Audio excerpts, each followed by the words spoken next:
Sekarang saya akan menyinggung lebih dalam lagi mengenai mesh mode. Anda lihat di sini saya telah membuat sebuah objek dengan bentuk seperti ini ya.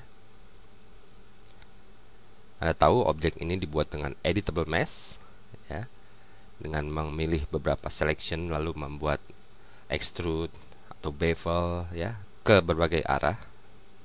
Lalu dengan menaikkan atau menurunkan dengan move, saya akhirnya membentuk sebuah objek seperti ini. Hanya sebagai latihan saja dulu ya.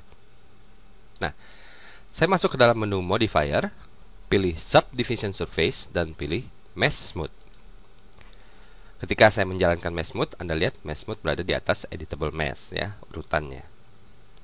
Anda lihat pada bagian parameter mesh mode, kita bisa menaikkan iteration-nya ya. Untuk pilihan subdivision methodnya, Anda bisa pilih norms. Lalu amount, nilai dari iteration-nya, itu Anda bisa tambahkan, misalkan 1. Anda lihat ya, udah cukup lumayan dengan 1 nilai iteration. Tambahkan lagi 1, misalkan 2. Dan selesai. Sehingga sekarang kita mempunyai suatu objek dengan bentuk yang cukup halus. Nah, seperti yang sudah saya singgung pada sesi sebelumnya bahwa jika Anda menginginkan nilai iteration yang tinggi, lebih baik Anda tempatkan pada bagian nilai render. Iteration pada nilai render. Kenapa? Karena nanti kalau Anda memberikan nilai yang cukup tinggi di dalam iteration subdivision amount, nanti akan membuat kerja dari komputer Anda agak sedikit lambat ya, bahkan mungkin hang karena tidak kuat menanggulangi hal tersebut. Dengan iteration render, kita bisa tambahkan sebanyak apa yang kita mau. Tapi juga dengan konsekuensi pada saat merender, Anda menemukan proses render yang cukup lambat. Ya. Misalkan pada bagian project kita cukup dengan 2 saja, kita sudah bisa mengira-ngira kalau memakai 4 seperti apa. Ya. Jadi 4 nilai pada bagian render ini tidak akan mengganggu proses kerja dari pembuatan objek kita.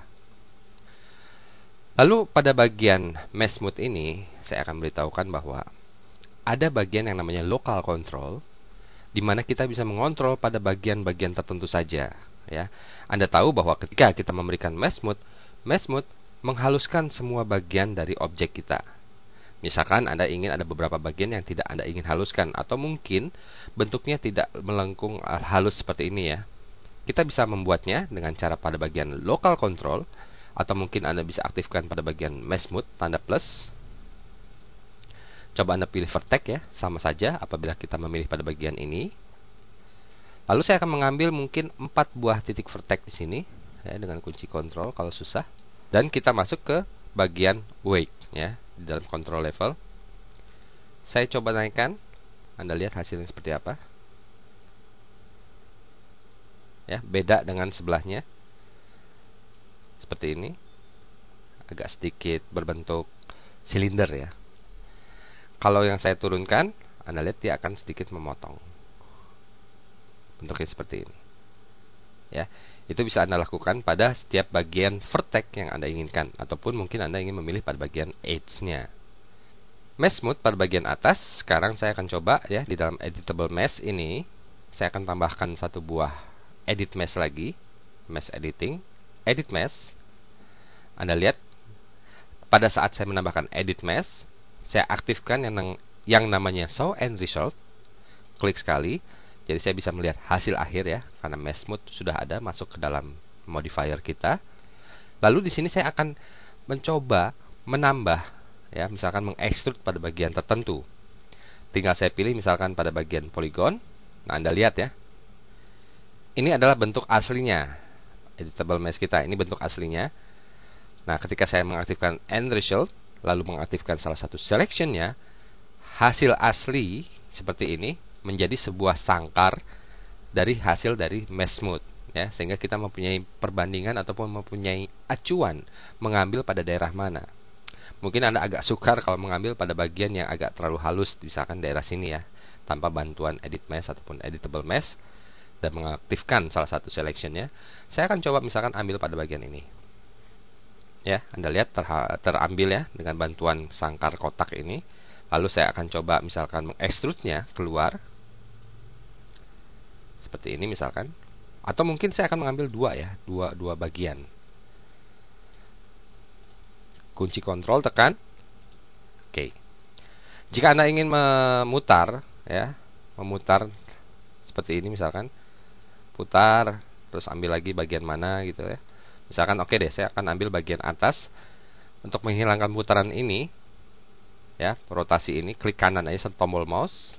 Nah, Anda kembali ke model selection, tekan kunci kontrol jangan lupa, lalu pilih pada bagian yang akan dipilih. Seperti ini misalkan. Lalu saya akan mencoba mengekstrudnya. Ya, pertama ke atas.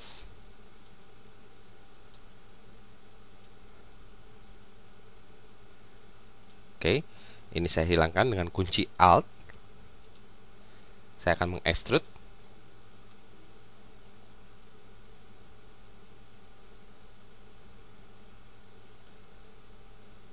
Bagian pinggirnya seperti ini misalkan. Ya, jadi akan lebih enak gitu bila Anda mengerjakan sesuatu pemodelan objek, tapi sambil keadaan mesh mode berjalan ya, nyala. Tapi dengan bantuan edit mesh, Anda bisa melakukan hal itu. Ya, jangan lupa juga bahwa show and result diaktifkan. Oke. Selesai, saya coba perlihatkan kepada Anda bentuk objeknya seperti ini.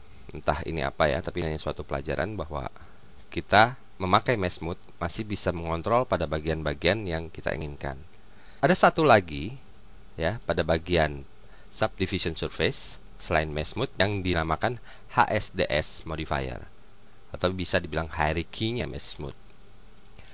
Saya ulang ya, saya contohkan di sini misalkan untuk objek ini saya akan hapus mesh mode-nya, terutama edit mesh-nya juga. Saya akan masukkan HSDS di dalam modifier. Lalu pada bagian subdivision surface saya pilih HSDS modifier. Anda lihat di sini dalam parameternya kita mempunyai pilihan baik itu vertex, edge, dan polygon.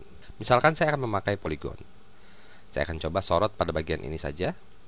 Oh, kebanyakan ya. Mungkin saya akan putar dulu.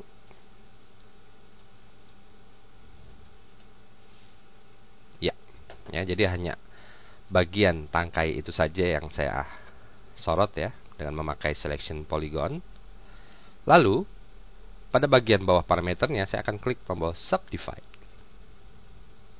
Kalau saya klik lagi subdivide, lihat penambahan nilai interasi. Dan akan semakin banyak ya efek dari penambahan tersebut. Tapi Anda perhatikan bahwa hanya bagian itu saja yang diberikan efek halus atau mesh mode. Nah, jika saya akan menambahkan pada bagian yang lain, saya tambahkan lagi modifier subdivision surface HSDS yang berikut. Lalu saya akan menambahkan polygon dan mengambil pada bagian ini misalkan. Iya. Saya aktifkan subdivide sebanyak 2 kali, 1, 2. Anda lihat hasilnya seperti ini. Ya, itulah beberapa contoh memakai mesh mode ataupun HSDS. Tapi saya sarankan Anda menggunakan mesh mode ya, karena lebih mudah mengontrolnya dibandingkan HSDS. Dan juga beberapa objek tentunya akan lebih baik terlihat jika apabila kita memakai mesh mode.